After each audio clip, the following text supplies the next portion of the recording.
To discuss the prospects of the Third Intifada, we have two guests in the studio with us today. Gilad Atzmon is an ex-Israeli who's now a fierce critic of the Zionist state. He's also a famous British jazz artist and author who writes on political matters, social issues, and Jewish identity and culture. And Khaled Waleed is a British Palestinian activist who was born in Gaza. In 2012, Khaled started the Palestine Academic Link, or PAL Foundation, an initiative to link Palestinian students and universities with their British counterparts. He also specializes in Palestinian prisoner rights. Gentlemen, thanks a lot for coming in today. Gilad, I'm going to start with you first. The Palestinians seem incredibly frustrated. A sort of kind of intifada, even if it hasn't officially been announced, is kind of underway.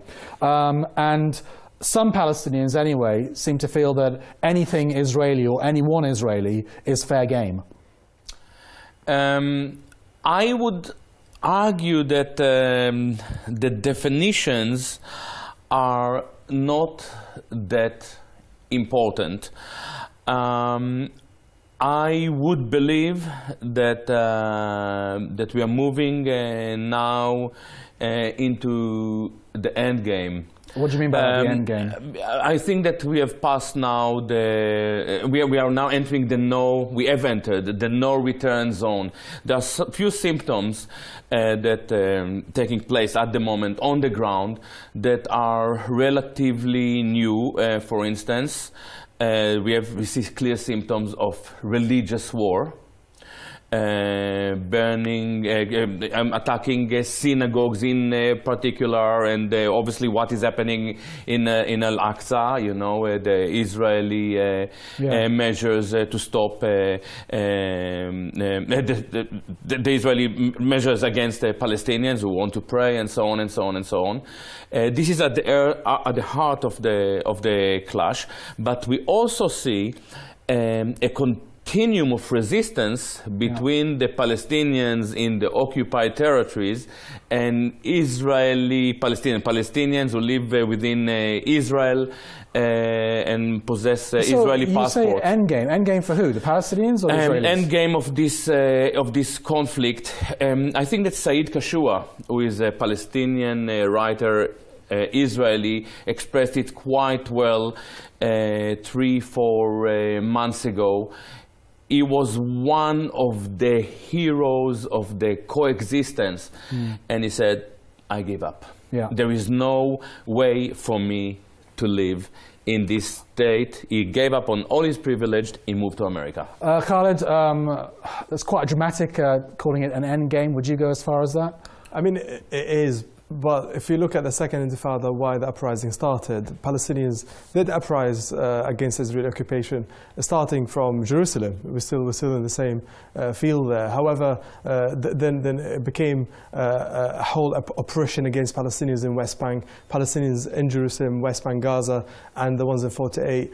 That hasn't ended yet. The Israeli aggressions against Palestinians haven't ended even since 2000. So, you know, to move on and say we are into a third intifada, I think that takes the situation completely to the other way. Palestinians are still resisting occupation. They're still seeking international support, and unless we get some of that being achieved, then we. What about the killing of the rabbis? Because the Western media is fixated on it. Yeah. They've condemned the Palestinians for it.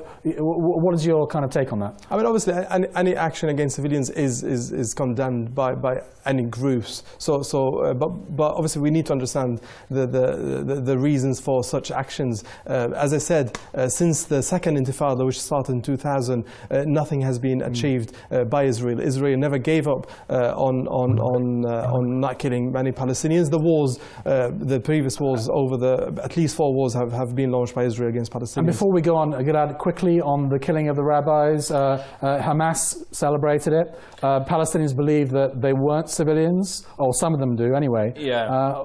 Quickly, your response to that? To start with, the Western media managed to dismiss the most crucial, I think, fact about this killing, that Arnof, the Israeli neighborhood, is located on the ruin of Deir Yassin village, a place where the most devastating massacre took place in 48. And I think that we have to start to look at this conflict with an historical continuum. It's not first or second or third Intifada. Instead of facts we and have. Gilad, I'm going to stop you there because we're going to move on, but I'll come back to you after we do. As many of our viewers want to.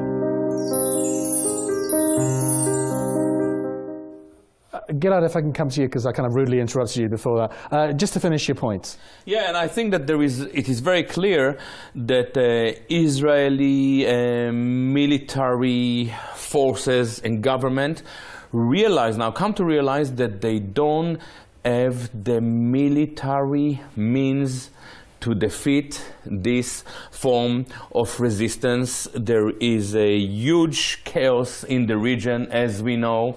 The situation on Israeli borders is fragile.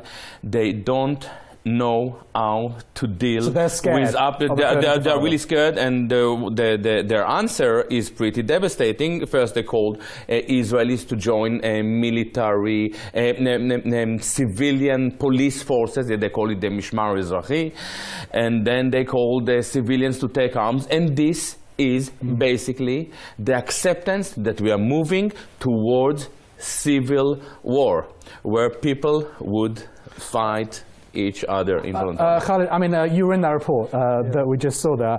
Before we move on, I just want to ask you about the spate of recognition of Palestine as a state.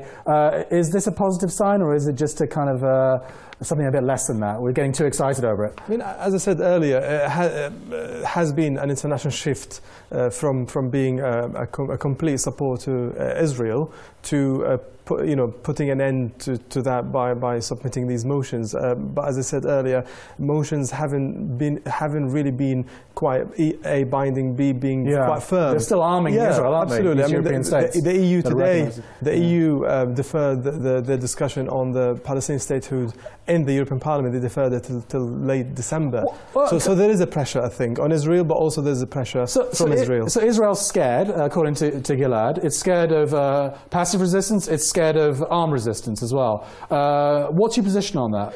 I mean, my position generally is Israel is practicing being an apartheid state. What they're doing technically is dividing Palestinians of its citizens. So the Arab Israelis, there's over 1.2 million Palestinians who live inside Israel. They've been put in, or they've been practicing a lot of discrimination against them. And also the call for having a Jewish state is actually taking that conflict further and further. The siege on Gaza for almost 8 years, the wall around Jerusalem and West Bank will not solve the problem, and will probably take it not to a third Intifada, but I believe to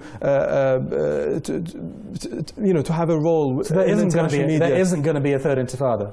In your opinion? I don't believe so, because the second Intifada hasn't finished yet. And when we say that, the Intifada isn't there for the sake of Intifada. Palestinians are suffering on a daily basis. You may be right. What we see exactly is this continual resistance, and as I said before, rather than trying to impose terminology on this conflict, as for instance you said apartheid, I don't even think that Israel is apartheid. It's far worse than apartheid. Yeah, apartheid absolutely. is a system of exploitation.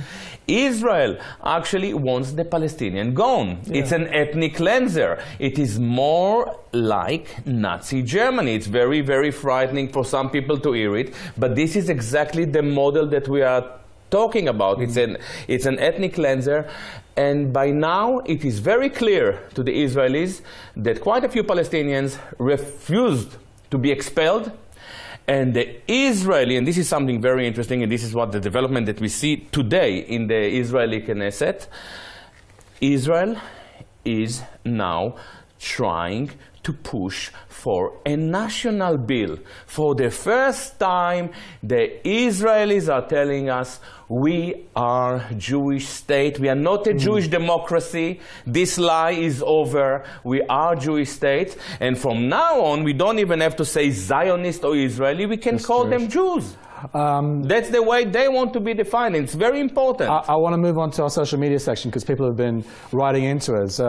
As usual, we've been collating your comments that you've been sending in to us on our social media pages. So here's Camilla Shambayati once more with what you've been saying about the situation in occupied Palestine. Khaled, I want you to respond to a point that Gilad made, maybe a controversial point there, because Gilad talking about religious war and talking about you know, an exclusive state for the Jews. I mean, often pro-Palestinian activists, they don't want to Judaize this, do they?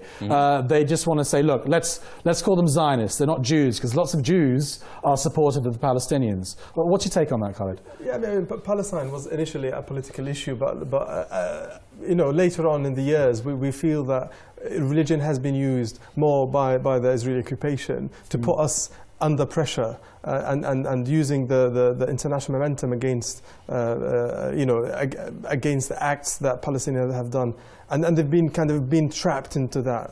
So I don't feel. But if we focus on the Jewish thing, aren't we just opening ourselves to attacks that were anti-Semites? Absolutely. I mean, what we see now is Palestine has been hopefully recognized by most states. The rights of Palestinians will definitely be recognized by most states. But at the same time, Israel is losing a lot, which means if they become a Jewish state, I think it will be the end of the state they are calling for, because they will not get that enough support. They will not get that enough support. I totally agree. This is not conflict that we have chosen. This is a conflict that imposes itself on us, on you as a Palestinian, on myself when I was an Israeli Jew. And if Israel declares itself as a Jewish state, they say we don't want to be defined as a Jewish democracy, which is a contradiction in terms. We want to be, and this passed in the Israeli cabinet, not yet in the Knesset, it's just at the moment now. If they call themselves the Jewish state, we are entitled to refer to them as the Jewish state and to analyze everything they do in the light of their Jewishness. And the settler movement, which is behind a lot of these provocations, absolutely, is ultimately filled with right-wing Jewish extremists that are driven by their interpretation of Jewishness. Now, I am a person that actually don't talk about Judaism in my criticism of Jewishness. I actually argue Zionism is a Jewish secular movement. I actually argue that Jewish secularism is actually more problematic because there was something in Judaism that was restraining the Jews for centuries. Something really dramatic happened in Jewish secularism, and it needs another program entirely. I want to keep this focused on the Intifada. So, Khaled, we're coming to the end of the show now. What is the PA's position here, the Palestinian Authority? They don't want this Intifada to happen, do they? Absolutely not. I mean, what Abbas is trying to say is to calm the situation. Unfortunately, it's out of his hands, out of the Israelis' hands as well. And I agree to my friend here. Yeah, it's out of their hands. I think the world is watching very closely, and by seeing those recognitions on Palestine, I think the whole dilemma, the whole game will change on Israel. So it is a big warning. But there's no leadership to this Intifada, is there? There's no. No, there isn't. It's chaotic. No, there isn't. I mean, but you know, looking at claims that some of the Islamists or Hamas been leading this, there isn't any leadership. There's already a division within the Palestinians. I mean, as I said, it's not it's an uprising. So Palestinians are fed up from the Palestinian Authority's policies. They're fed up from the occupation too. So they want their rights to be. We've got 30 seconds. I tell you what it achieves. If you follow the Israeli media and you read about the Israelis who are leaving the country, I just heard about my nephew who is begging for a Russian or Polish, I don't know what their passport. We heard about Olim to Berlin, descending to Berlin, ascending to Berlin. The Israelis that are ascending, moving upward to Berlin. So this is because this Intifada makes it clear to the Israelis that they don't have room in the region. We could talk for a lot longer. Thank you, gentlemen, for coming in today. Much appreciated. That's all the time we have for today. Once more, thank you to our guests, and don't forget to get busy, please, on our social media pages, telling us what you think of the issues raised in this program. Thanks for joining us. We'll see you again next time for more discussion and analysis on Palestine. Bye-bye.